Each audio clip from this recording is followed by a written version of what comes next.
Sakir kan gue cuma saksi doang, nyaksiin nyaksiin dia tanda tangan kontrak dengan pihak proaktif. Ya konsekuensinya dia kalau sudah tanda tangan, dan itu juga kan udah di tanda tangannya dia kan nggak sendiri aja, ada pihak keluarga. Artinya kalau ada orang bilang keluarga nggak tahu, ya bagaimana nggak tahu, orang datang tanda tangan keluarga dan ada transferan juga ke orang keluarganya juga, jadi udah tahu, berarti dia udah tahu dong semua. Nah, harus konsekuen menjalankan. Saya cuma gitu aja sih, karena dua-duanya orang baik. Sakir baik, Pak Adi proaktif, Pak Aginya baik. Orang baik ini harus bekerja sama dengan baik supaya menghasilkan sesuatu yang baik. Kalau ada sesuatu hal yang kayak begini, diselesaikan secara keluargaan, jangan saling ngotot-ngototan ego. Capek aktif ya sering, karena kan Pak Agi sama saya juga di satu organisasi, sama Sakir kan sebenarnya satu produksi. Cuman mungkin karena saya udah bilang harus ketemu gitu, saya nggak bisa larang Sakir juga nggak mau hubungin saya apa-apa. Bilang perlu kejujuran, terus terang ya, itu tanda tangan itu dilakukan karena saya ditelepon sebagai saksi. Ini saya bicara yang benar ya, saya nggak memihak ke A atau B. Saya ditelepon jam 5 kita jajan ketemu, saya jadi saksi. Saya datang jam 5, tapi datangnya agak telat, mulai jam 6 maghrib, aduh udah maghrib. Selesai itu sholat maghrib, imamnya Sakir, makmumnya saya. Selesai sholat maghrib, ngomong-ngomongan, ternyata nggak malam jadinya. Saya ini ngomong apa adanya supaya tidak ada kebohongan di sini. Orang menonton tanda tangan nggak? Lu kita tanda tangan Dewan Jenderal, tanda tangan nggak? Enggak lah, udah gede begitu. Saya di situ juga, saya cuma ngeliatin doang. Oke. Udah oke. Pengantin laki sama pengantin perempuan tahu tuh maharnya kalau udah kawin, ini segala macam. Saksi datang, tanda tangan. Membina rumah tangga, dalam membina rumah tangga ada yang selingkuh, masa saksi ikut? Ya urusan lu selesaikan lah, selesaikan dengan baik-baik. Ada perselingkuhan di situ. Sakir ya nggak apa-apa, kan boleh kan ini melaporkan, itu melaporkan. Ntar kita tinggal lihat bagaimana siapa yang benar, siapa yang salah. Karena ini kuncinya satu, kejujuran. Kejujuran, diminta kejujuran semuanya, jujur dari proaktif. Ini tidak mendukung A atau B, saya mendukung kebenaran. Selama itu untuk kebenaran, saya akan datang. Masing-masing ada protes, ada keberatan. Tapi kan itu bisa dibicarakan. Di kontrak kita ada yang namanya nego ini kayaknya nih lama bisa dirubah kan? Bisa. Kayak gitu semuanya bisa diselesaikan secara keluargaan. Jangan ngotot-ngototan, jangan jago-jagoan, jangan merasa bahwa gua kenal sama pejabat ini, gua kenal. Udahlah, redam emosi, temu bulan Ramadan ini sama-sama selesaikan. Jangan putus silaturahim. Urusan dunia gampang itu, duit. Minta aja. Seperti yang lain tetap di rumah, dan kesini juga karena dalam rangka ada ketemu sama teman-teman wartawan gitu. Pekerjaan ya berhenti, agak syuting, istirahat di rumah, udah kumpul sama keluarga, nggak bisa kemana-mana. Udah ya, kita kan punya grup WA teman-teman komedi, jadi dari situ kita bisa komunikasi, bisa lempar jok-jok yang lucu, kemudian bikin cerita-cerita lucu, kemudian kan ada YouTube-nya juga pasti, jadi lewat situ aja deh kegiatan-kegiatan yang ya kan karena sudah tidak kondisi nggak normal. Yang dulu biasa sholat jamaah di masjid, terus juga ada buka puasa sama teman-teman, bisa kumpul-kumpul di situ, sekarang udah nggak ada. Jadi semua kegiatan dipusatkan ke rumah, jadi buka puasa, sholat taraweh, ngaji sama anak-anak, semuanya di rumah. Ya kita lebih dekat lagi sama keluarga, ya. Ente juga semua kan kerja kan demi keluarga. Jadi sama Allah sekarang dikasih, ayo kumpul sama keluarga. Lebih banyak kumpul sama keluarga daripada sibuk nyari duit mulu. Persiapan lebaran kita balik aja. Tadi kan udah saya bilang di beberapa tempat bahwa kalau dulu kita mau lebaran bersiap-siap, beli baju, beli ketupat, beli segala macam buat anak, buat saya, buat istri, buat segala macam. Sekarang kita balik. Baju segala macam dananya kita rubah. Jadi belikan sembako, belikan makanan, belikan hal-hal yang bisa dibutuhkan oleh orang-orang yang membutuhkan. Tukar aja gitu. Agak berat juga nih posisi lebaran kita tahun ini. Minta maaf kepada orang tua pasti, kepada keluarga iya, kepada Allah juga udah pasti. Kalau pengen balik lagi, ya di saat yang kakak gue masih ada aja, pengen baliknya ke sana. Aja sih. Itu aja. Sebelum dia meninggal dia udah sempat hijrah. Jadi dia udah meninggalkan film-film syuting dia udah tinggalin, dia udah full hijrah. Cuman emang sebelum dia meninggal dia udah pernah bilang kelak Bani pasti bisa jadi peran utama gitu.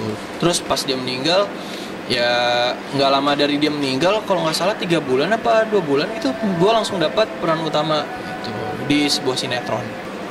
Sempat putus asa juga karena casting benar-benar ditolak, nggak dapat, ada yang di PHP-in doang, tiba-tiba nggak jadi gitu doang. Pemirsa, sekarang lagi ada di TPU Karet. Hari ini rencananya menyempatkan waktu untuk ziarah ke makam kakak ya sebelum besok puasa, jadi alangkah baiknya kita ziarah dulu gitu.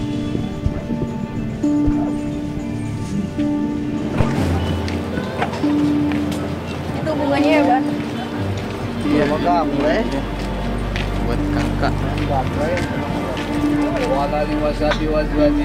إياك نعبد وإياك نستعين اهدنا الصراط المستقيم صراط الذين أنعمت في صدور الناس من الجنة والناس لا إله إلا الله والله أكبر بسم الله الرحمن الرحيم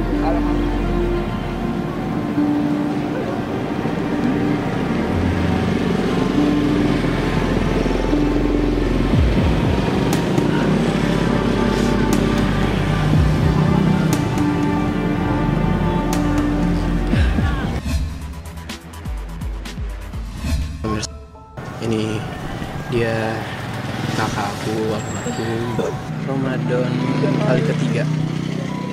Oh, masih terlihat. Iya, dia sakitnya pas bulan puasa juga Mbak. Jadi baru dapat seminggu puasa ya. Sisanya kita di rumah masuk rumah sakit koma. Koma itu. Sakit meningitis. Jadi dia meninggalnya itu di Lebaran ketiga Idul Fitri. Lebaran hari ketiga. Idul Fitri. Hari-hari dia sakit itu selama bulan puasa. Kita tuh di rumah sakit terus. Kita sahur di situ. Setiap hari. Suka mau curhat sama adeknya. Suka nasihatin Bani. Nggak pernah marah. Kakak itu juga salah satu aktor seniman. Cuma dia lebih ke indie movie sama ke film. Nah, dia ternyata tuh dia duluan, dia nggak ngomong-ngomong ya Maya, tiba-tiba udah main film aja gitu.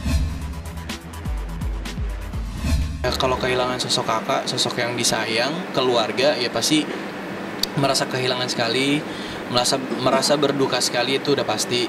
Apalagi dia yang ngasih nasihat, ngasih ilmu buat gue di dunia perfilman, dunia aktor, begitu-gitu sih.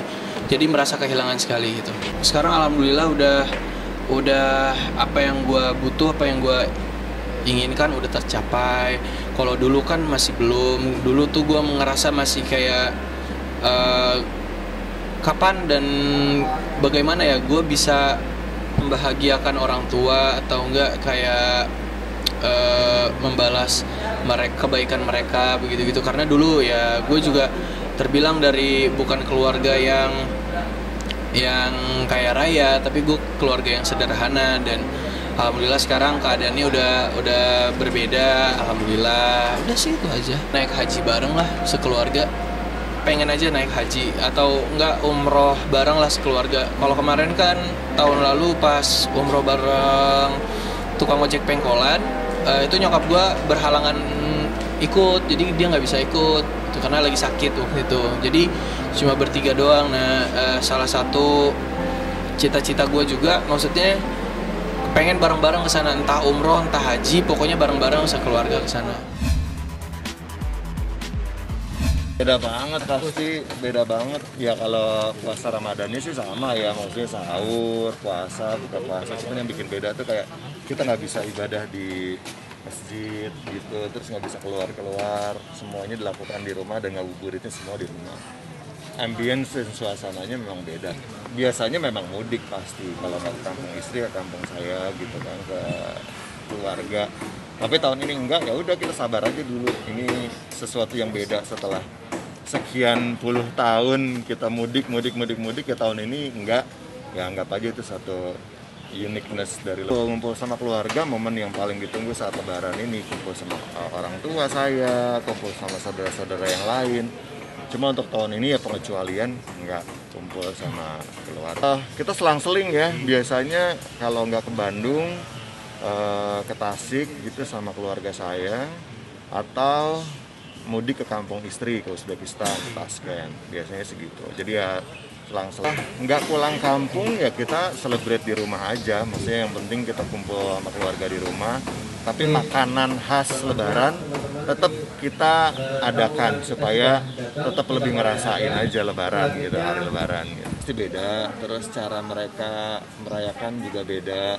Salat Id sih ada ya, sama gitu.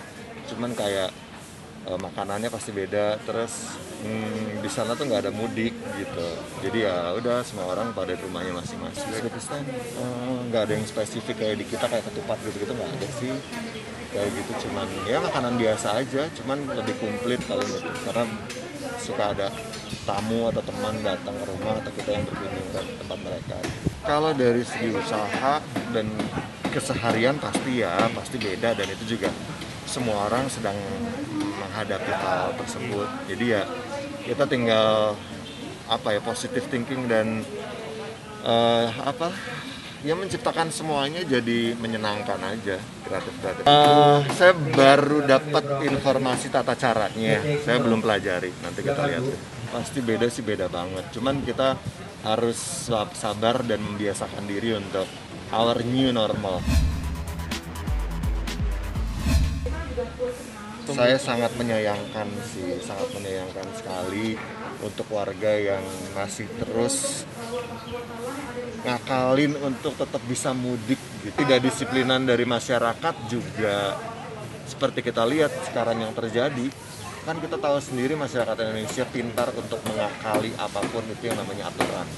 Semua bisa dihalalkan, dibisakan, walaupun aturannya nggak bisa, pasti aja kreatif banget warga kita itu. Saya sih sebenarnya sangat menyayangkan ya. Jadi jangan lupa untuk subscribe Cumi Cumi, ditekan ya tombol lonceng merahnya.